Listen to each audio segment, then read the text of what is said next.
We've been dealing with Islam all wrong here in the UK. Stay with me a little bit, because in this video, I'm going to bounce around all over the place. It's important that you and I are able to understand very difficult arguments from both positions. And in this video, I'm going to talk to you a little bit about how you might be able to do that and why we should be able to do that, but also why for the next 2 years, we need to shut up about Islam. Difficult one, isn't it? Because I'm the most prolific, guys. I'm the most vitriolic guy when it comes to talking about Islam. I'm the guy that says it has no place in the UK here. In the West, no place. It will never establish itself in this Christian land. I'm a Christian man, you know that, right? However, one thing I use, and it is a sponsor, but I'm not going to play you an advert. I'm not going to talk about it again until the very end of the video, but it is Ground News. And the reason I use that is because it allows me to go to my sister, yeah, for example, who's a massive raging lefty. One of them is anyway, the other one isn't. And go to my older sister and say, right, I understand your argument because I've read about it, mate. You know what I mean? I've read about it, okay? And here's the other side of it. Now, I know that because Ground News has got my biases. And that's why I used Ground News well early on. If you want to, go to it, have a look at it. It's not an advert.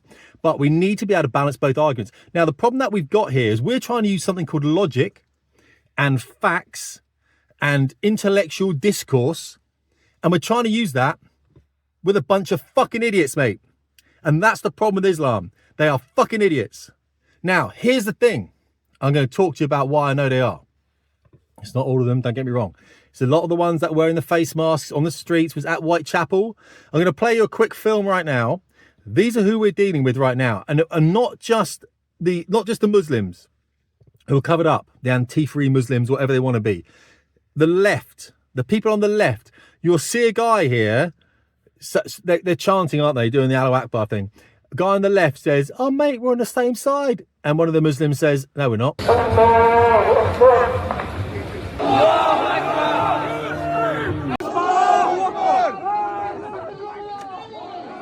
need for that. We're on the same side, bro. No, we're not. Yes, we are, bro. Now, we've known that, of course, as Christian English men and women. We've known that there is no way the left, who think men can be women and women can be men and homosexuality is fine and homosexual marriage is ever going to be tolerated by probably the most conservative bunch of people in the country right now, which are Muslims.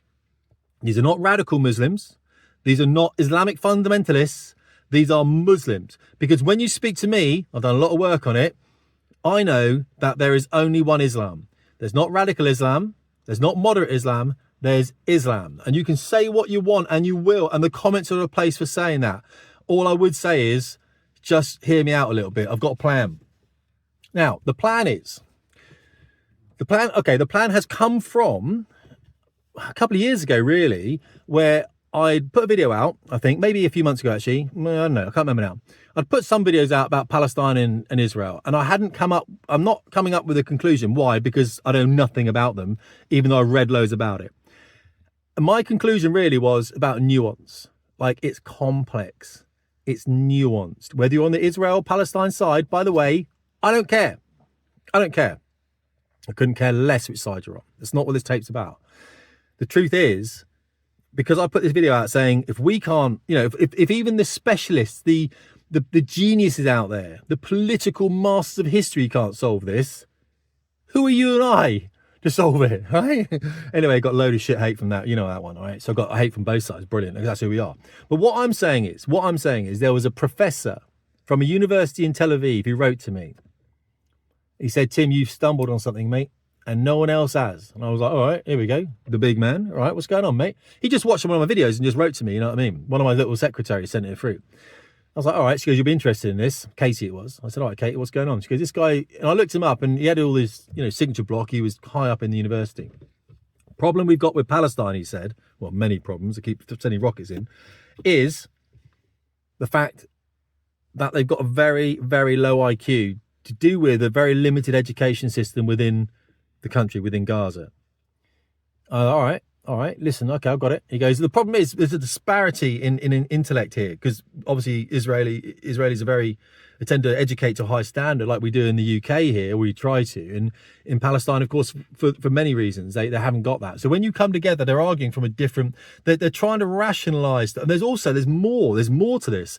I've forgotten the terms, but it's very interesting how certain elements of Islamic faith, if you know this, hit in the comments, can hold two very different views in their head at the same time, and they're both valid, whereas we'd say they're contradictory, and that's not the case in Islam or in Arabic. But I don't fully understand it. If you know it and you know what it's called, hit that. So we come into this argument, he says, and we're coming at different places. We use logic, facts, reasoning. We use hypothetical conditionals, all the language tools that we are taught in the West, and we come in and we do this. We just cannot get. You cannot speak to each other. And he goes, and you've known that. He says, because the truth is the Palestinians are not very clever. So that's the issue. Now, what I'm saying in the UK is we have this very similar problem right now. When we have them marching in Whitechapel with masks on. Anyone that wears a mask in public, by the way, you're going to get a slap probably, mate. If you come up to in a mask on, I don't know who you are. I can't see it, but I'm going to give you a smack. You know what I mean? Because it's safer for me to do so, especially I'm with my family. You know what I'm saying? I'm not tolerating that shit, not at all. So it's got this thing where they're expecting to meet a bunch of Christian men who'd come in from like some UKIP or something, I think it was. I only got the brief end of it. And it proves how unintellectual they are. When you are 6% of the population, 4 million people, and you're going up against the rest of the population who are Christian men, you're going to get slammed, mate. It's never going to end. Now, luckily it didn't start. But here's my thing. I think we should give it a break. I think we should not talk about Islam for 2 years.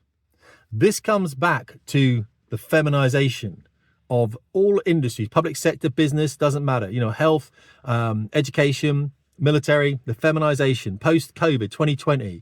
They went into HR, didn't they? And of course, women are more agreeable, aren't they? Don't like to argue. So they kind of let everyone do what they want. Whereas men will go, no, there's the boundaries, mate. There's the boundaries, right? Men like boundaries, don't they? There's the rules, mate. Stick to them or you're out. Women don't do that, right? Women like to discuss things, find ways forwards. We know where the rules are. We agree with the rules, but we're going to find a way around them. That's what women do, don't they? When men argue, by the way, it can come down to physical violence. If I was facing a 230 pound, 6'1" man like myself, and he said something and I said something back, we all pause. Because one of us, or both of us, more likely both of us, let's be honest, right? If you've ever been in a fight before, everyone's getting hurt. We're going to get hurt. And then we try and get a climb down situation. Very, very rare, especially a man my age who can be hurt very quickly, because I'm in my 50s now. My strength is half what it was when I was 25. Whether you agree with that or not, it is true. We tend to climb down. We look for an agreeable solution. When you're young, that doesn't happen. And when you're a woman, violence isn't open to you. You can't use violence. So you use innuendo, use reputation destruction, and you use gossip. You can't use violence. You can't use threats of violence.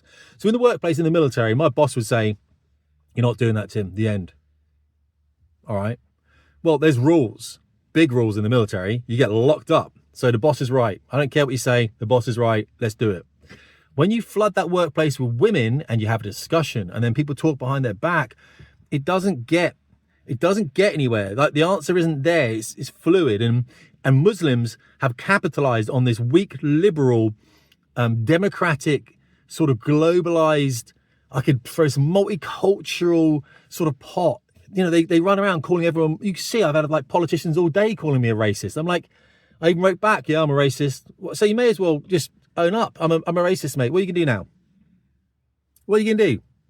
Because everyone throws racism around. I'm not a racist, of course I'm not. But I couldn't care less whether you thought I was. I'm past that now. I don't care. You know, it doesn't mean anything, does it? You know what I mean? So I think we stop talking for 2 years about Islam. Yeah? We just chill. Go and learn to play guitar. I might learn German. Why not? Go and have a hobby. And in 2 years' time, we'll call it op silent or something. Yeah? And in 2 years' time, let me know what you think in the comments, by the way.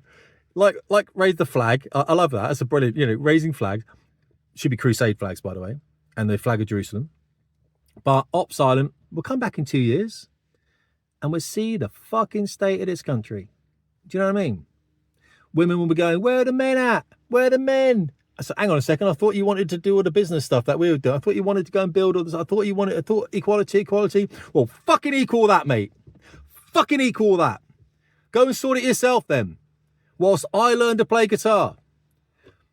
Whatever it might be. Do you know what I mean? Let's give it a couple of years. If it's going to happen, let it happen. Right? Let the country go bad, mate. Let it go turbo bad. Let the government be crying out for us to stand up and do something, because we can at any time, because we're Christian men. I speak to men all day that are like, Tim, I'm dying for this, mate. I'm good. I will literally die for my grandkids. All right. I love what Gen Z are doing right now as well. Gen Z are epic right now. Ethno-nationalism. I'm like, you go, guys. Jeez. You know what I mean? They never grew up with Daley Thompson, Linford Christie, Tessa Sanderson, Frank Bruno, Chris Eubank. They never grew up with those guys, did they? They don't realise that back then, like blacks and whites in the UK wasn't a thing. We're all British together. They don't see that like now. Okay, fair enough. It's their future now. It's not mine. I'll be dead in 30 years. They've got 60 years to live through this shit. So yeah, Gen Z, you crack on, mate. No worries. Let me know what you think. That's my plan. Op silent. We're going to go quiet for 2 years. Oh, that gives you the opportunity to learn. Go and get ground news and just balance those arguments so we can actually have those arguments, guys. It does help my channel as well, you know what I mean? Also, almost 200,000 subs, you know what I'm saying? I don't want to jinx it. I don't want to jinx it. It means nothing. It's a vanity metric. Nothing changes, by the way. You know what I mean? YouTube still hate channels like mine. Guys, I love you lots, all right? Thank you for the support. It can be difficult at times. I really appreciate it. You take care now. Until next time, Tim Davies, Fast Ship Performance.